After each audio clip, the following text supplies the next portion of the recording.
copying your certificate for in front. Again, Garabang Elite, Charity Philippines. Bakada Chapter, Alamis Chapter, Manawag, and Mahasiki Chapter. For those newcomers, kamusta lamang po ang ating grupo sa harapan. Guys, dito. 50 pesos. Ilan tayo?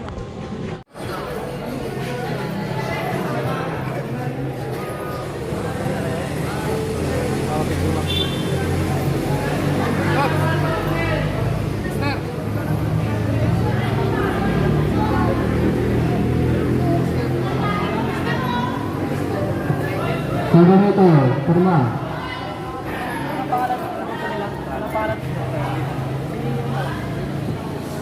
Calling for the attention of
Gonzales, presidente ng Bridge of Green Riders Club.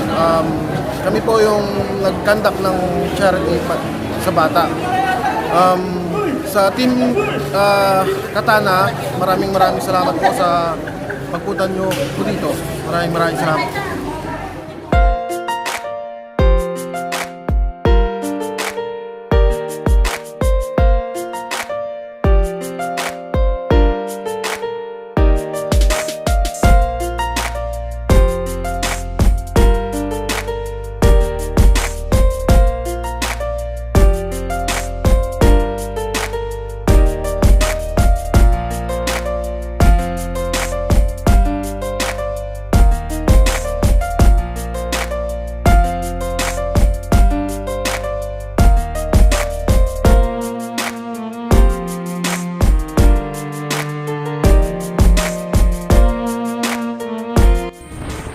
ayan mga bro at mga sis, natapos na naman po natin ang isa sa mga adikain ng Katana Riders Club, ang tumulong at makilahok sa mga charity event na ganito. Nagpapasalamat po tayo sa Bridge of Dreams Riders Club of Pangasinan sa pag-imbita po sa atin sa event na ito. Nagpapasalamat nga pala tayo kay Advisor Edmundo Juan. Siya po yung advisor ng Alpha Kappa Rho Regiment Chapter ng Dagupan City. Salamat po sir sa pag-sponsor at pag-pledge ng pagkain para sa Katana Riders Club. At ganoon din po kay Master Ian King Espiritu ng Katana Riders Club. Happy birthday po sa iyo. Maraming salamat din sa mga pa-take out na pagkain para sa amin. So once again, Advisor Edmundo Juan at Master Ian King Espiritu, maraming salamat po sa mga pagkain. So hanggang dito na lang po mga bro at mga sis sa ating video ngayon. Maraming salamat po sa panonood at pagpatnubay sa aming biyahe. So hanggang sa muli, DJ Tungsten po nagsasabing paalam.